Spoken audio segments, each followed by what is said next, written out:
আসসালামু আলাইকুম সুপ্রিয় দেশবাসী। স্বাধীন বাংলাদেশের মানুষকে লাল টিভির পক্ষ থেকে লাল সালাম। ভারতীয় সংবাদ মাধ্যম ইন্ডিয়ান এক্সপ্রেস জানিয়েছে শেখ হাসিনার পতনের জন্য 4 জন মানুষ দায়ী। আমি বলবো একমাত্র শেখ হাসিনাই শেখ হাসিনার পতনের জন্য দায়ী।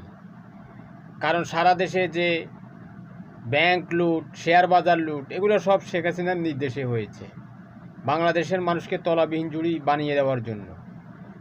সারা দেশে যত গুম খুন হয়েছে এই সমস্ত বাহিনী শেখ হাসিনার নেতৃত্বেই তৈরি করা হয়েছে, তার পরামর্শেই তৈরি করা হয়েছে।